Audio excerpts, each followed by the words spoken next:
Salut à tous, bonne fin d'année et on est reparti pour les Silly Symphonies. Il y a un an, toutes les micro-critiques que je vous ai faites concernaient une moitié de la chose puisque malheureusement il n'est sorti en DVD que 50% à peu près des Silly Symphonies. Il fallait donc que je rattrape un petit peu le reste et ça n'a pas été aussi simple à trouver puisque c'est dispersé sur en grande partie YouTube et Dailymotion, donc j'ai réussi à m'en sortir mais pas de la meilleure qualité et pour certains ça a été même galère de trouver la VF. Mais dans l'absolu, en cherchant un peu, vous devriez pouvoir arriver à les trouver pour la plupart. Cela étant, il a fallu décider d'un nouvel ordre dans lequel traiter ces cartoons manquants, et je remercie énormément le site Chronique Disney pour m'avoir un petit peu aidé à faire cette liste et savoir dans quel ordre chronologique ces cartoons sont sortis pour savoir vraiment véritablement ce qui manquait et dans quel ordre. Donc je vais traiter ça ce coup-ci du moins récent au plus récent, ce qui veut dire que pour commencer, les 20 premiers cas, vous aurez du noir et blanc. Je vous préviens tout de suite, j'espère que vous n'êtes pas trop frileux à ça.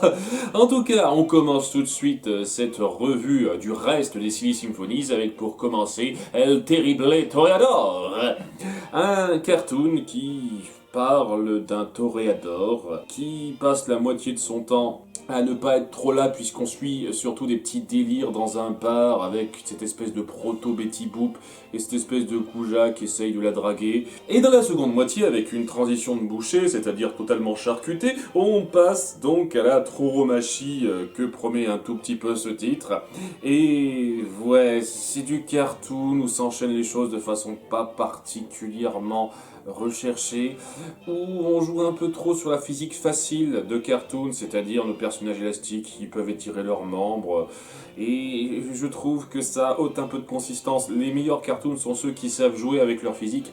Ici, ils n'arrêtent pas de maler la physique comme ça les arrange, ce qui fait que il n'y a pas vraiment de force de recherche dans le gag, je trouve, en tout cas dans le gag physique. Sinon, dans les mises en scène et les gags en soi, il y a du bien et du moins bien. J'aime certains gags comme celui de la pièce qui essaye d'attraper la femme avec son soutien-gorge. Tu t'es pas rendu compte que tu n'avais pas de poitrine jusqu'à présent. Et oui, il y a des moments qui sont un peu grossiers, surtout dans la partie tauromachie, où on enchaîne un petit peu les n'importe quoi pour le divertissement du combat entre guillemets, qui n'en est les trois quarts du temps même pas un.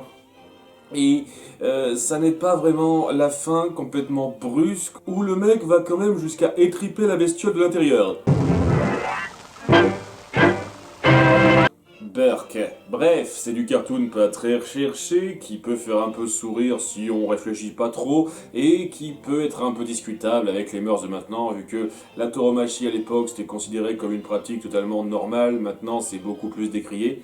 Donc, en essayant de se détacher de ça, on peut quand même y voir un divertissement à peu près acceptable, mais il y a largement plus poussé et méritant en ce qui me concerne.